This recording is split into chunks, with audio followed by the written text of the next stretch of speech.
Hey everybody, we're here with X-Man. How's it going, X-Man? Doing good.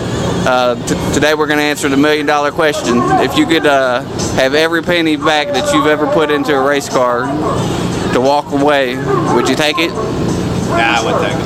I'd probably go to the bank and borrow some money to do more racing. Most people's been like, well, can I build another race car? Yeah, if I could build it, but that wasn't the question. Nah, I wouldn't trade it for the memories and the memories that's to come. I wouldn't trade it. Hey everybody, this is Scotty with Sketchy's Garage, and we're going to talk about last night's episode of Street Outlaws. First, we'll talk about the 405 show. Kind of looking at the guys, it makes me wonder what their schedule is, because when they did their drivers meeting, they was looking rough. Looked like they was tired as all get out.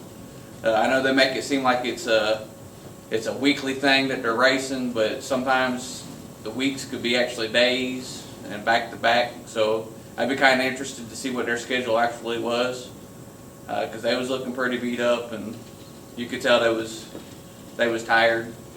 The next thing I want to talk about is racing these days can be really tough, and what I mean by that is, as crazy as it seems, it's hard to get people to go racing with you. And having a good crew is very, very important. Just look at Dominator, how much he was struggling. He was out there trying to do it all his own. His family was back at home, which is his crew. They had other things to do, but you would still think that you would have friends that would come racing. But it just seems like these days not as many people's interested in it, and it can be really tough. I know when I go racing, it's like pulling hen's teeth to get someone to go with me. Most of the time I have a friend that'll come out of Florida and come help me more than I will someone around here local, so it's kind of crazy. The next thing I want to talk about is Dominator driving last night. He was up on that wheel. You could tell he was wanting to do anything in his power to win. It just, to me, shows how much he cares and how much passion he has for the sport. It does look like he's going to end up coming up short. I really hate that for him. Dominator seems like the most stand-up guy, and I really like him. I think he's a pretty cool cat. We're going to go ahead and move on to the Mega Cash Days. And the first thing I got to say on that is JJ made the comment that Memphis went up, or MSO went above and beyond. What's your guys' thoughts on that? Me personally, I think that they did. I kind of know some of their schedule that's not TV racing, so I know during that period of time they was out there filming, and then they came and did an arm drop, and did some filming and did an arm drop. It was complete chaos. I don't even know honestly how they did it. Heifer, I believe the whole time during the Mega Cash Days, had a head gasket blown. It's just craziness. I don't see how they did it. So I believe they went above and beyond. You guys let me know in the comments below. The next thing I want to talk about is which car in the final 16 impressed you the most. The one that impressed me the most was Hercules, and that's just because his car is built to a different caliber than most of the other ones that was there. His car is a true back half car. It's still got the full front subframe in it, and it's got mostly steel panels. The only fiberglass on it, I believe, is the hood and the deck lid. So right there, he's giving up a bunch of weight, and the way that it's built, I'm pretty sure it's a mild steel car. I'm not 100% sure, but I'm pretty sure it's a mild steel car. So it's like taking a knife to a gunfight, and he went out there and he did really good. My next question, what was you guys' thoughts when they put Tricia way out of the groove on that first pass in the left-hand lane? I know when I first seen it, I was like, man, what is he thinking? But it looked like it worked out. It looked like she was able to drive it back to the center of the track, and it let him leave out the line pretty good. You guys let me know in the comments what you was thinking when he did that. Next question is water or glue. It seems like it's been a big debate the last couple weeks whether to use water or glue.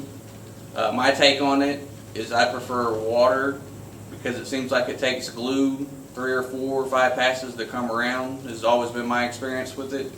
So basically you're putting glue down, it's going to hurt you, but it's going to help someone 3 or 4 passes later. So to me, I've always been a water guy. The next question I got for you guys was the Axeman and Ryan Martin race, a disappointment to me. I was really excited for that race. I hated that Ryan spun the tire. It would have made for an epic race. It was still a good race, but it would have made for an epic race. I was a little bit disappointed there, but I was happy with the outcome. You guys let me know what you think. The next thing I want to talk about is the battle of the Larrys, and that was Axeman and Larry Larson. That was a pretty good race. Really seemed like Axeman was on his game that night, and it was tough to beat, and you could tell he was on top of the world. Want to know, did JJ flip you guys off like he flipped me off? I was sitting there watching it, and then Plain as Day just gave me the bird. I don't know why. I didn't do nothing to him. Let me know in the comments below if he flipped you off too. My last question for you guys is Axeman a good fit for the MSO family? I don't know if any of you guys know, but he's pretty much well on Team Memphis now. I'm pretty sure he shot a season with them already. It's in the can, and I believe his wife is also on the team. So do you guys, what's your feelings on that? Is he a good fit? Do you think it's cheating that he came over? How's your feelings on that angle? Me personally, Axeman's one of those guys that I think people just kind of gravitate to him because he's a likable guy. He likes to have fun. He don't take nothing seriously. Don't never seem like he gets too mad, other than he gets upset with himself, but that's completely something completely different. Anyway, so you guys tell me what you think. The last thing I want to talk about is there's a couple of YouTube channels out there that I've been following that's got some good stuff. You guys should go check them out. One is Nitrous Nicky. They go around, they do a lot of no prep racing and also Street Outlaw stuff when it's in their area. And the next one is the Trailer Park Garage. I like this one too because it's pretty intriguing. Everybody knows Milkman, and either you love him or you hate him or you're just kind of on him. But he's got an interesting deal. He's a very young guy. I didn't know he was as young as he was. He's only 19 years old, and he had the milk truck. Now he's got a Pro-Charge Chevy 2, and I like his channel because we're going to get to see him kind of from the very start and come up and watch his journey. So I think it'll be very, very interesting. So you guys go check him out.